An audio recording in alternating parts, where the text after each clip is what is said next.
We have a special episode of State of the Laundry Industry. This episode features Kent Wells, and him and his brother-in-law discovered something brilliant, which is a small price increase leads to an exponential increase to profit.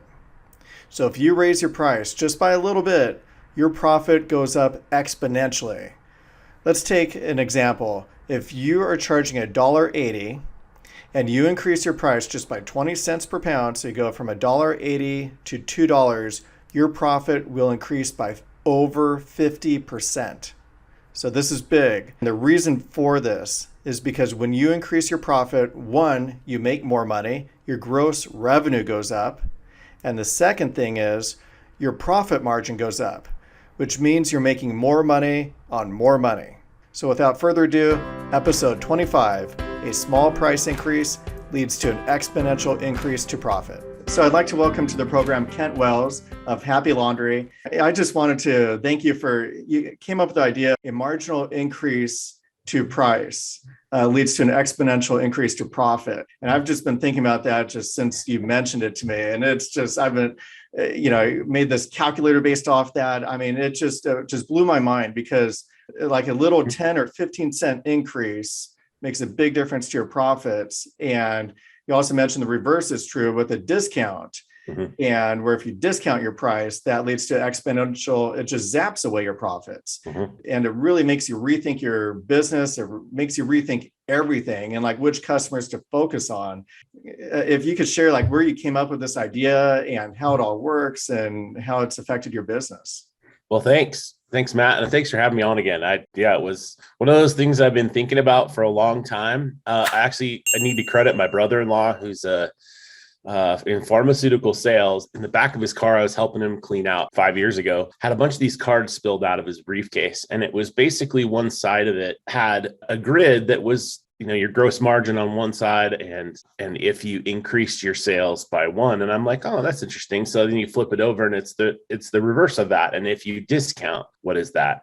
It took me a long time. I carried around the card in my wallet for probably 4 or 5 years before I really understood the effect on our business. The laundry business is not generally a one and done. We are a repetition with customers over time. And I've, heard lots of conversations about low pricing is a race to the bottom, but I didn't really get a grasp on it until I started looking at this card again and really started to digest the difference and what it does for our business. Two things happen. And this took me some time, like just going over the numbers to figure out how is a marginal price increase lead to exponential increase in profit. Turns out it's two things going on.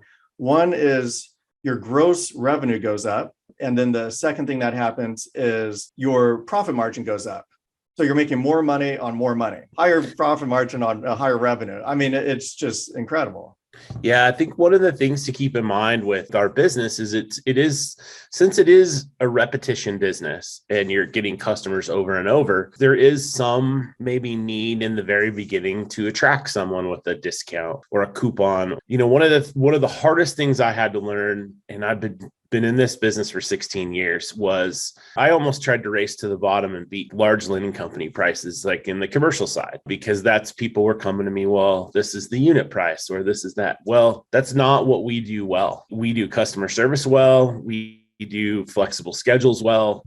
We do their own items well, and that should command a bit of a higher price. If you set like a discounted price for someone, that's just stripping away your profit over the long term, especially with some of those larger volume customers. I think that's one of the things. I think it's one of the bigger things too to think about is, there's one thing to start and fill volume. It's another thing to kind of get up to where you want to be and make enough profit to make it work. But that's definitely one side of it. And then you can think about it from the other side, which is your margin. So anything that you can do, efficiency with your team, efficiency with delivery, something to get some of those fixed expenses or even the variable ones down, it can increase your margin. It also points the picture of what are your goals? And you're alluding to that. Is your goal just market share?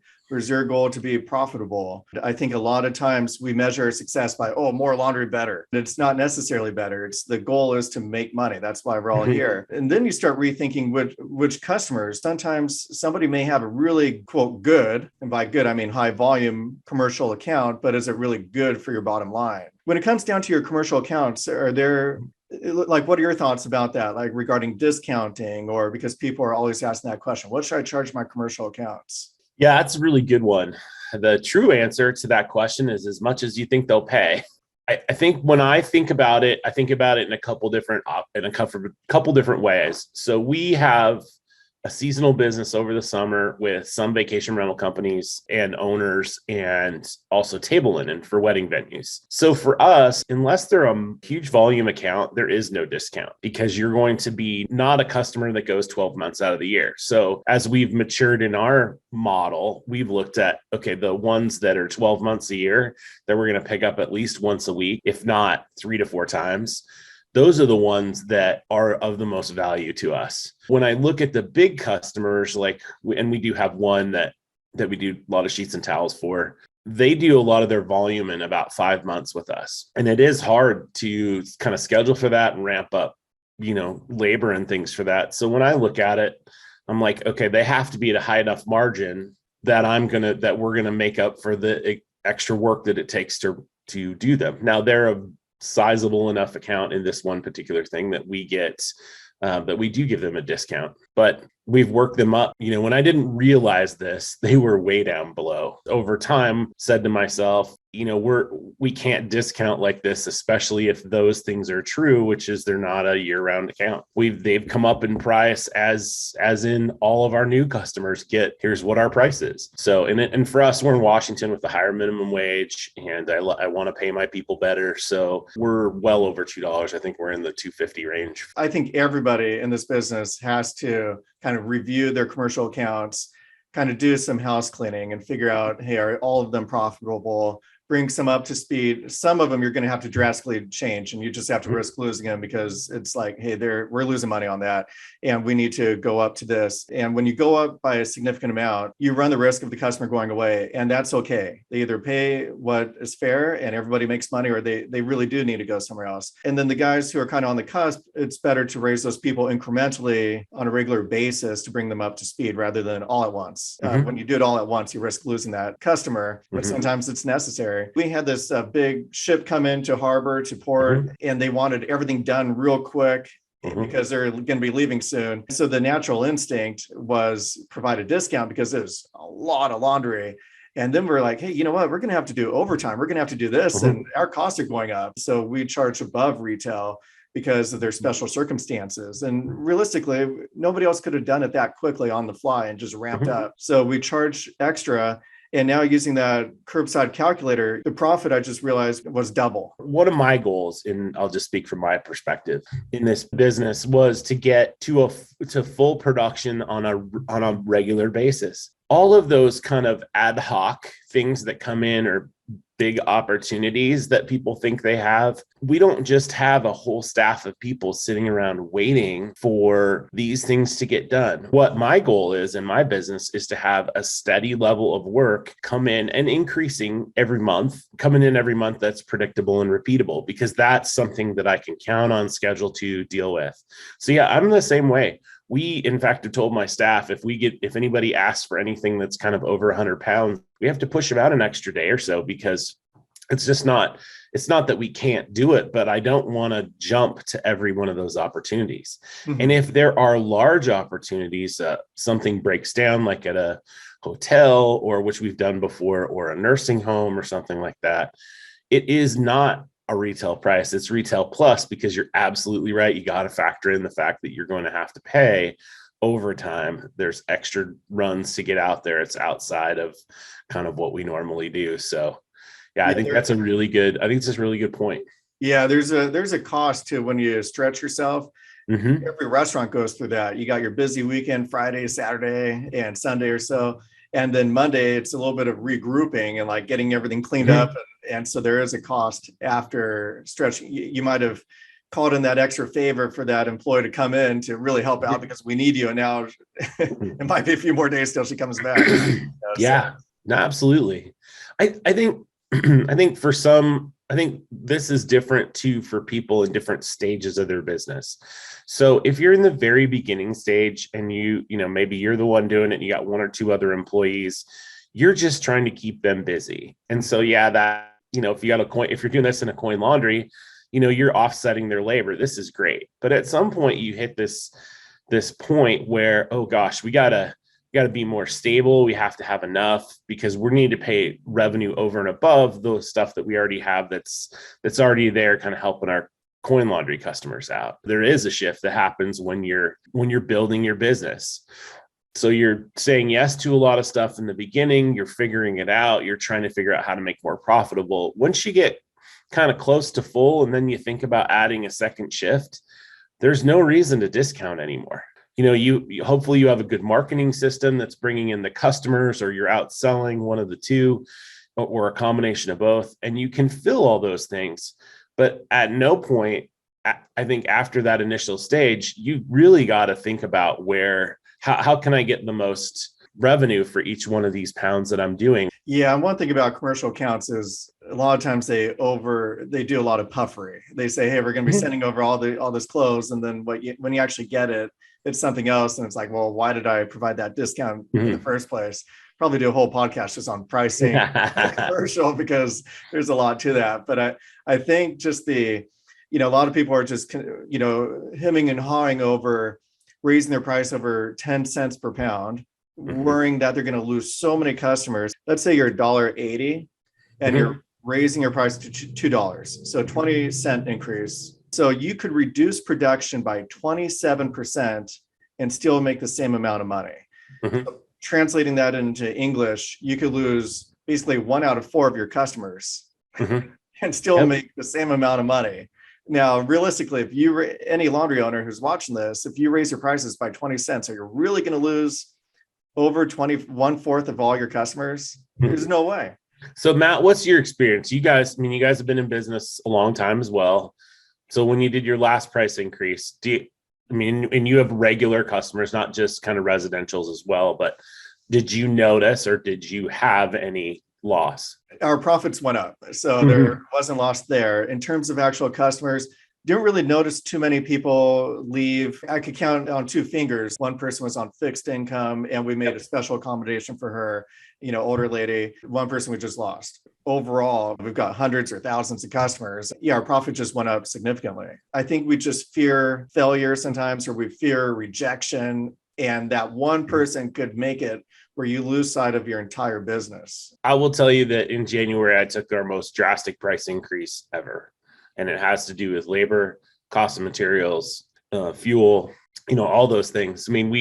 I was nervous, but I got to the point where I just said, I'm not going backwards. And I looked at the costs and I looked at the potential increases coming up this year. And I'm just like, we're either going to lose some business or nothing's going to change. Or my price increase was 15% across the board. It was, we do have a few contracts that are fixed for periods of times, and they'll have to go up when their next renewal comes up. I will say this, it was terrifying for me, and I've done this.